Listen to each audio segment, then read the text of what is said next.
Assalamualaikum warahmatullahi wabarakatuh. Apa kabar anak-anak solehah? Semoga kalian semua selalu dalam keadaan sehat, selalu penuh semangat untuk beraktivitas hari ini. Hari ini kita akan belajar tematik, masih di tema 1, subtema 3, ayo selamatkan hewan dan tumbuhan. Hari ini kita akan mempelajari pembelajaran pertama. Anak-anak, tahukah kamu beberapa hewan-hewan dan tumbuhan yang ada di Indonesia seperti gajah, orangutan, badak, bunga Rafflesia arnoldi, dan bunga bangkai? Ini adalah berbagai macam hewan dan tumbuhan yang terdapat di Indonesia. Namun sayangnya beberapa hewan dan tumbuhan ini sudah mulai langka dijumpai, bahkan sebagian telah dianggap punah. Nah, apa sih yang menyebabkan terjadinya kepunahan terhadap hewan dan tumbuhan ini? Yuk kita lihat satu persatu. Penyebab kepunahan hewan yang pertama adalah perburuan liar. Banyaknya perburuan liar ini menyebabkan jenis-jenis hewan tertentu menjadi langka. Yang kedua, perdagangan liar. Nah, hal ini merupakan ancaman yang cukup serius bagi kelestarian hewan dan tumbuhan. Kemudian pembalakan liar, tingginya aktivitas pembalakan hutan secara liar menyebabkan rusak serta hilangnya habitat makhluk hidup tersebut.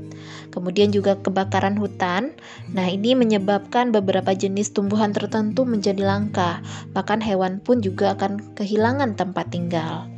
Berikut pembangunan pemukiman, nah semakin tingginya jumlah penduduk, maka kebutuhan akan tempat tinggal pun semakin meningkat.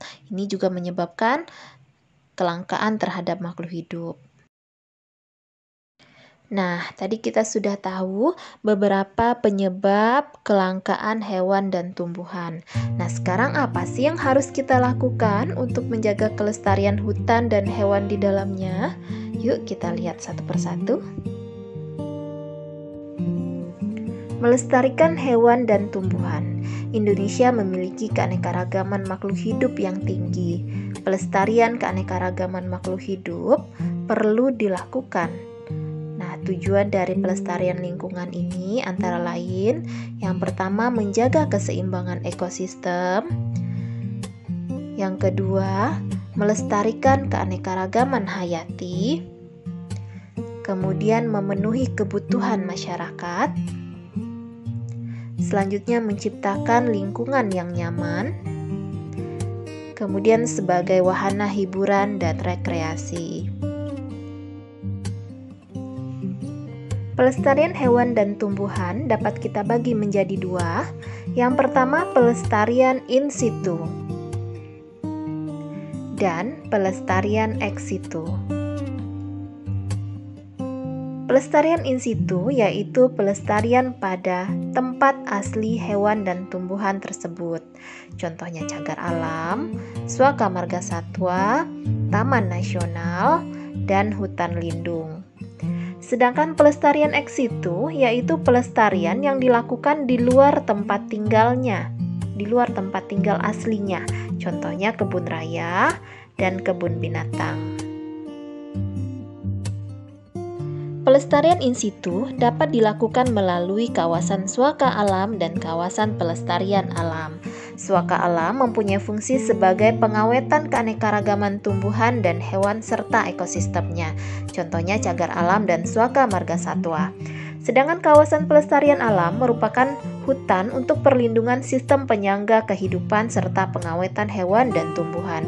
Contohnya Taman Nasional, Taman Hutan Raya, dan Taman Wisata Rekreasi. Pelestarian ex situ dapat dilakukan dengan rehabilitasi, penangkaran, serta budidaya hewan dan tumbuhan. Rehabilitasi dilakukan terhadap hewan yang pernah ditangkap dari alam. Dilakukan di kawasan khusus yang serupa dengan habitat aslinya. Kemudian penangkaran dilakukan dengan pengembangbiakan secara buatan.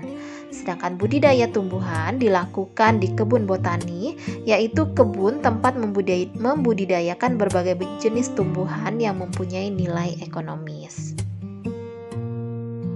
Berikutnya kita masuk muatan IPS. Pada pelajaran sebelumnya, kamu juga sudah belajar mengenai negara-negara ASEAN. Nah, pada awal berdirinya, ASEAN hanya beranggotakan 5 negara. Akan tetapi, pada perkembangan selanjutnya, jumlah anggota ASEAN bertambah dengan masuknya Brunei Darussalam pada tanggal 7 Januari 1984. Kemudian disusul Vietnam pada tanggal 28 Juli 1995, Myanmar dan Laos pada tanggal 23 Juli 1997, serta Kamboja pada tanggal 16 Desember 1998.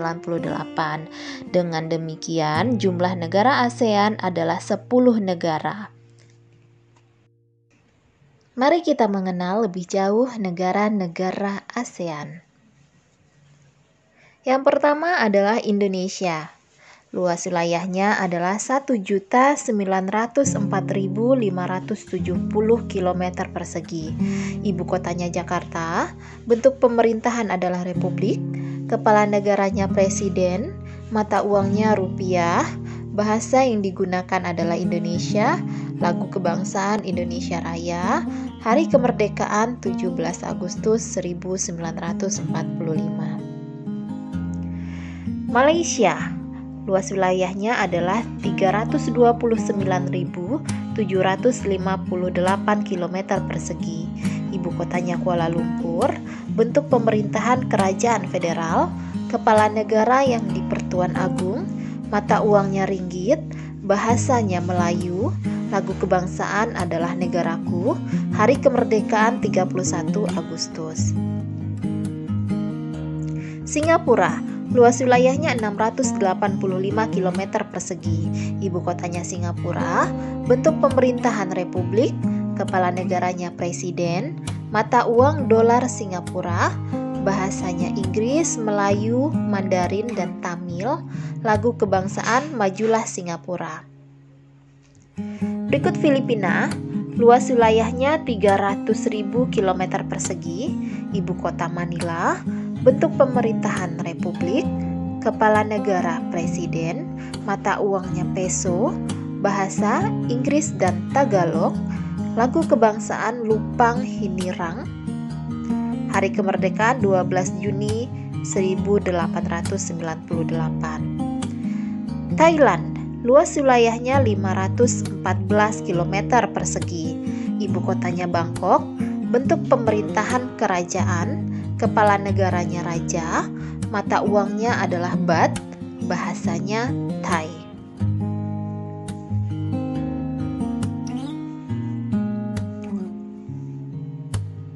Selanjutnya Brunei Darussalam, luas wilayahnya 5.765 km persegi, ibu kotanya Bandar Seri Begawan, bentuk pemerintahan kesultanan.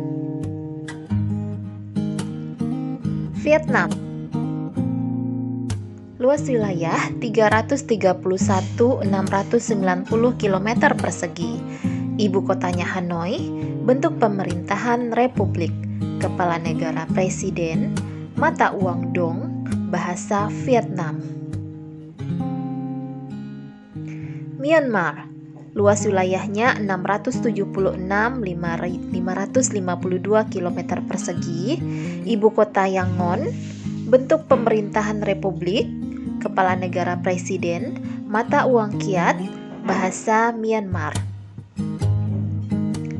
Laos, luas wilayahnya 236.800 km persegi, ibu kota Vientiane, bentuk pemerintahan republik, kepala negara presiden, mata uang kip, bahasa Laos, lagu kebangsaan Peng Sat Lau.